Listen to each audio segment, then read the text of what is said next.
Welcome to Cross Transformation. It's Maryam here, and in today's video we want to explore what to expect when you break no contact with narcissists.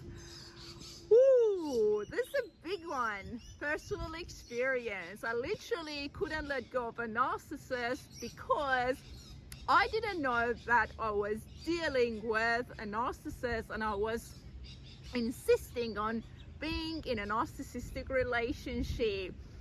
I wasn't happy. There was something heavy and nasty about the spirit of that guy, that narcissistic guy. I'm not talking about the last narcissist. I had a relationship before I met the last narcissist, and that other guy had the spirit of narcissism as well. It was really dark, and I struggled. I remember how I knew that something wasn't right. I ended up breaking up with him, and guess what? In 48 hours, despite the fact that I knew something wasn't right, I reached out to the guy. It didn't look good. I began messaging him, and he responded in a disgusting way. Like, it was really disrespectful, but something was triggered in me, and it was separation anxiety. So I didn't know that there was something called separation anxiety. I didn't know that I was reaching out because of my attachment trauma, not the actual guy. So I kept reaching out. I literally bombarded him with text messages. He ignored it all. Then I tried to get my mom involved, got her to give him a call, and that didn't look good either. Then I kept calling him. Obviously, eventually he blocked me. Guess what I did next? I literally sent him flowers. I sent him flowers, and I thought, that's gonna work for me. These flowers, that's it. He's gonna embrace it, he's gonna appreciate it, and he's gonna unblock me and somehow reconnect with me. Guess what? It didn't happen. Flowers got delivered, but nothing got changed. The only thing I didn't do was the handwritten letter. Woo! Luckily, I didn't do the handwritten letter to tell him how I was feeling or how I felt towards him or the relationship, which was only due to trauma bonding. The feelings that I had were from the place of trauma, the unconscious attraction, not my realization of who I am, the love that I am. So what I did next was I decided to go back to his house, and guess what?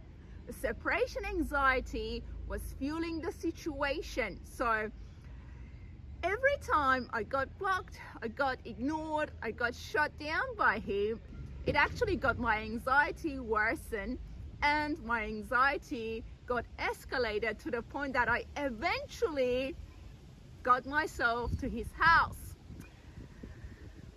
And that was the point in time that everything looked really ugly.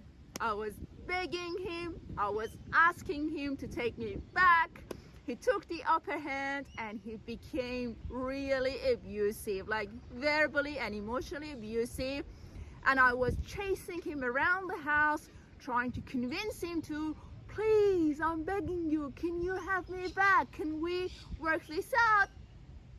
And guess what? The whole time, I just knew that the guy wasn't right for me. You see, he eventually kicked me out of his house, and I decided to go no contact. I decided to work on myself. I didn't know that I had separation anxiety, but I decided to literally go very quiet. I remember that I was struggling managing my separation anxiety, coupled with not having a home. So I ended up being homeless for a month with the cats, the famous cats, in the car. And eventually, after a month, we found a roof, we found a home. And as part of the healing journey, I remember that I had to sit in my wardrobe to overcome that separation anxiety, because it was literally dictating to me that somehow I had to reach out to that narcissistic guy. Eventually, I managed my anxiety, and no contact lasted for 4 months. Guess what happened? He reached out, he called me, and I had no emotional self-control. I didn't play my cards really well. I answered the call straight away, as if I was super excited about receiving a call.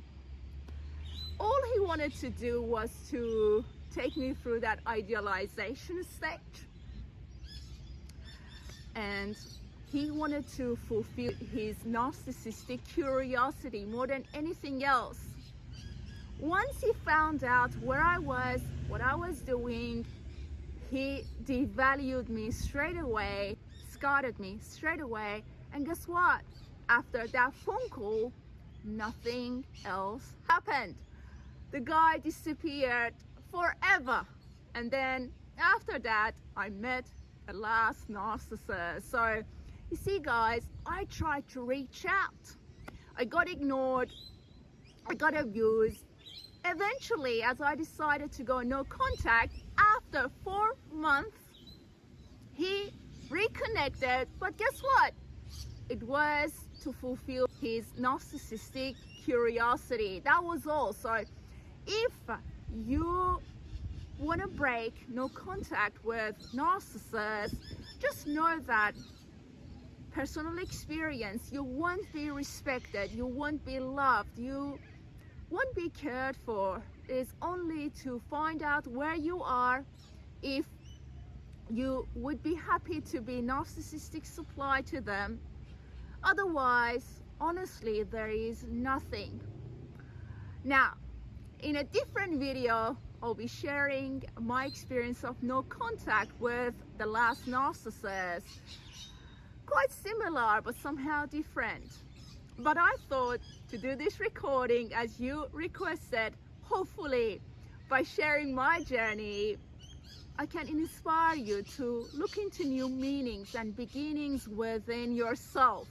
Now, my intention is to bring one of my cats to the recording. She's in the car. I want to go and get her and bring her here. As I said, I just got Nono. Hey Nono, look, you're gonna be on YouTube, Nono. So this is my beautiful Nono. She's beautiful. I can't get my other cat. He's a bit timid. But you got to see Nono.